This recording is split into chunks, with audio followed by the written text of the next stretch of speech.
नमस्कार. आपला महाराष्ट्रामध्ये मी ज्ञानदा कदम तुम्हा सर्वांचं स्वागत करते. छत्रपती शिवाजी महाराज आणि छत्रपती संभाजी महाराज यांच्याबद्दल अपशब्द वापरलेला प्रशांत कोरटकर अजूनही पोलिसांच्या हाती लागलेला नाहीये. त्यातच प्रशांत कोरटकरचा एक फोटो व्हायरल झाला आणि या फोटोवरनं तो दुबईमध्ये पळून गेल्याची चर्चाही सुरू झाली. पण कोरटकर दुबईत वगैरे गेलेला नाहीये, तर तो विदर्भातच आहे असा दावा केला जातोय.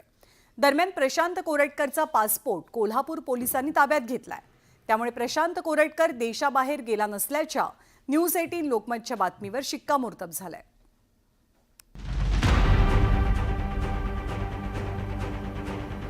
चिल्लर कोरटकरला शोधण्यात पोलीस अपयशी ठरलेत.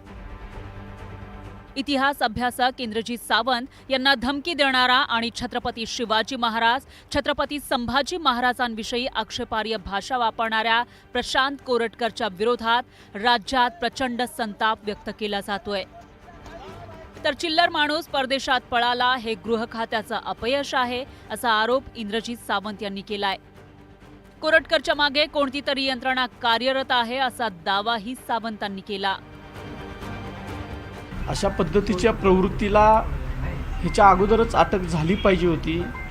आज आता महिना होईल आता या थोड्या दिवसामध्ये, आणि महिनाभर झालं कायद्याचं संरक्षण नसताना, गुन्हे दाखल झालेले असताना एखादा चिल्लर माणूस पोलिसांच्या हातावर तुरी देऊन जर खरंच गेला असेल तर हे संपूर्ण गृह खात्याचं अपयश आहे असं आपण म्हटलं पाहिजे. पोलिसांच्या हातावर तुरी देणारा कोरटकर त्याचे दुबईतील जुने फोटो व्हायरल करून दिशाभूल करण्याचा प्रयत्न करतोय का असा सवाल निर्माण झालाय. मात्र कोरटकर विदर्भात असल्याचं घटनाक्रमावरून स्पष्ट होतंय. कारण नुकतंच कोल्हापूर पोलिसांचं पथक चंद्रपुरात आलं होतं. त्या पथकानं कोरटकर ज्या हॉटेलमध्ये थांबला होता तिथं चौकशी केली. 13 मार्चच्या दरम्यान कोरटकर चंद्रपूरला येऊन गेल्याची माहिती कोल्हापूर पोलिसांना मिळाली होती. मात्र प्रशांत कोरटकरला कोण पाठीशी घालतंय असा रोकडा सवाल विरोधकांनी सत्ताधाऱ्यांना विचारलाय. आता तो पळून गेला का नाही ते सांगते. उद्या आम्ही म्हणायचो पळून झाला आणि तो भाजपच्या कार्यालयात कुठेतरी सापडायचा, किंवा एखाद्या मंत्र्याच्या बंगल्यात सापडायचा भाजपच्या, किंवा वर्षा बंगल्यावर सापडायचा.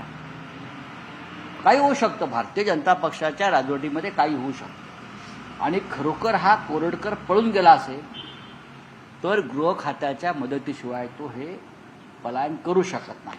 तसंही प्रशांत कोरटकरांना कोण रोखू शकतं? IAS IPSच्या बदल्या करणारा माणूस, त्याला कोणाची भीती आहे? त्यामुळंच तो महाराजांना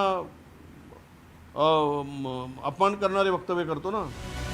विरोधकच नव्हे तर सत्ताधारी महायुतीतील घटक पक्षांनीही चिल्लर कोरटकरवरून प्रचंड संताप व्यक्त केला.